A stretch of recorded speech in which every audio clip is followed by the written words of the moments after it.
I do want to get into some NFL draft stuff here because I put together a little exercise for us. Let's exercise then.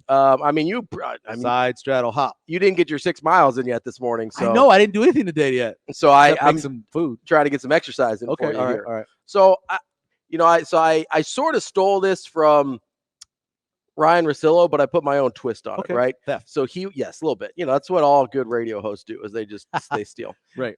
So he was doing this exercise with Todd McShay about if this player gets drafted in a certain spot and has X current player's career, not that they're like productivity wise, would the fan base be happy or mad about it? Right. Okay, all right. So what I did is instead I just took all the quarterbacks. He only did one quarterback and did a bunch of other guys. Right.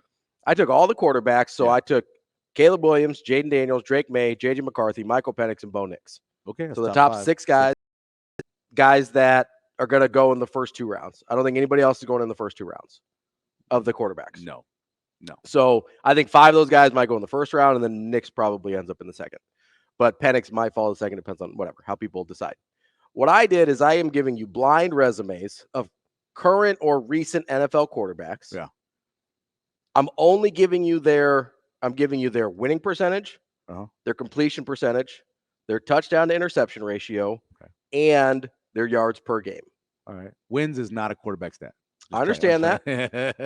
And some of that is reflected in here. JJ McCarthy lost 1 game in 4 years. It's not bad. Two in high school, none in high school, and 1 in college. He had a pretty good team around him.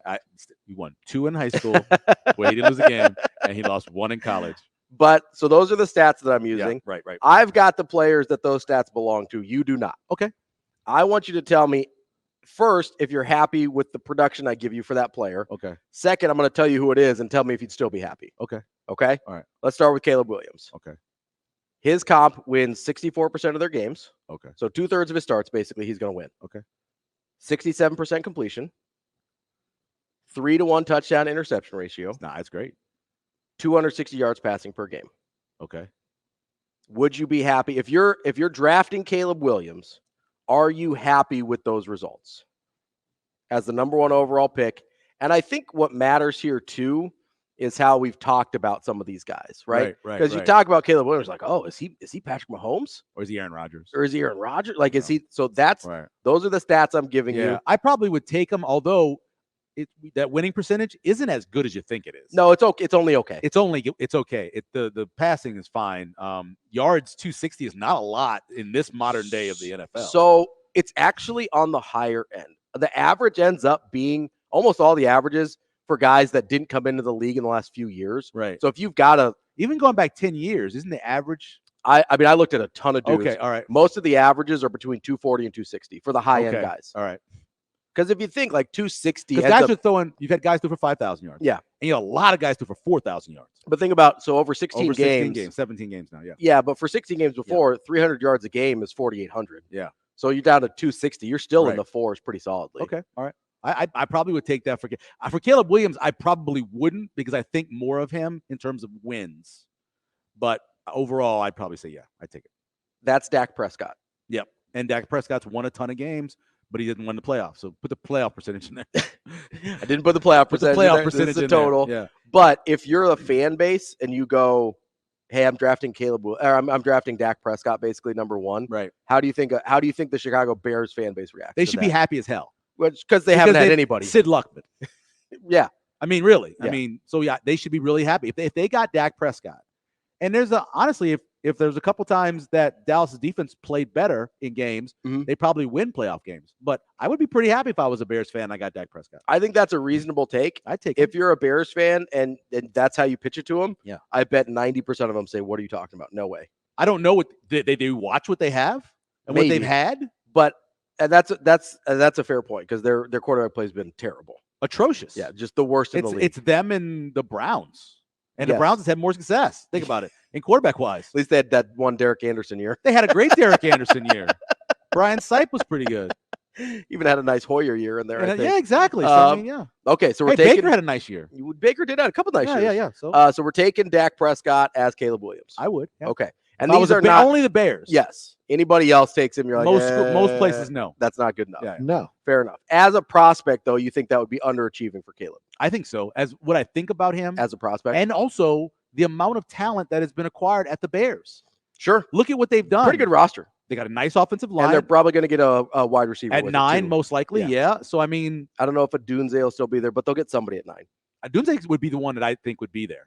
Yeah. Out of all of them. Well, because it's not going to be Marvin Harrison. It's not going to be Malik Neighbors. I believe Neighbors goes before Harrison. You think so? I do. I think so. But those guys are going probably in the top 6, 7-ish. They're going by 6. I think so. Yeah. And then a Dunze, you've got a couple picks to hope a Dunze is still on the board. Yeah, because I think Alt's going to go in there, and we're going to get a defensive player in the top 10. We are. Yeah. We're going to get one. So I could see him going to 9. That'd be great. And look at the talent they have. No, yeah. And they got a good defense. They've put together a pretty good roster. Yeah. Okay. We'll do one more, and then we'll continue after the break. Yeah. Jaden Daniels. Okay. Wins 67% of their games. 63% completion. 240 yards per game. 2-to-1 touchdown interception ratio. Ooh, 2-to-1. Ooh, that's rough. So he's the guy who threw a lot of picks. Is it Matt Ryan? Sounds like Matt Ryan. It's not Matt Ryan. Ryan. It sounds like Matt Ryan. It's not Matt Ryan. Would you take that production?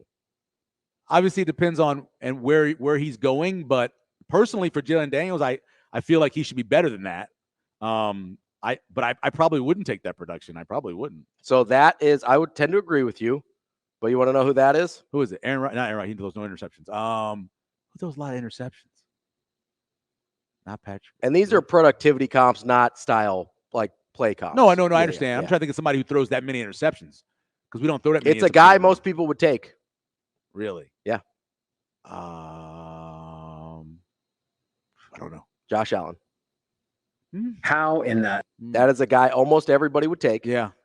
But if you just give him raw production numbers, you look at it and you're like, he turns the ball over way too much. A ton. Turns the ball over a ton. He's cost them. They've lost games because of him. Yes. And doesn't throw a real high completion percentage. Yeah. And especially in the modern era. Whatever his yardage are rushing, probably be comparable to what Jalen Daniels would be. Right. That's kind of why I tried to pick a Yeah. mobile guy. Right. I didn't include the rushing stats in here. Difference between those two guys, and I'll give you the top 5 things that I look at quarterbacks later, but the difference between those two guys is my third one is that when Jalen Daniels leaves the pocket, he does not look to throw, he looks to run. Yeah. When Josh Allen leaves the pocket, the majority of the time he's looking to throw. And that's one of those things where you hope you can teach Jaden Daniels. You hope so, but he didn't do it at all. Those are guys that are really hard to teach that from. Right. Kind of like a Cam Newton. Right. Like when he left the pocket, he was going. He was going to run. And you get pretty banged up in the NFL if you do that. And Jaden Daniels doesn't have Cam Nobody Newton. in college has done what he's done in terms of leaving the pocket and running. Yes.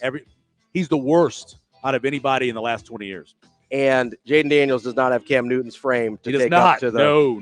And that's Damon's big concern. 6'3", 180. Barely. They say 205. That's a lot. I don't believe it. He had stuff in his pockets. He's 205 like I was 5'11 in college. Yeah. That's Michael Tavira. I'm Ravi Lulla. We'll be back for more Hurrdat Sports Radio.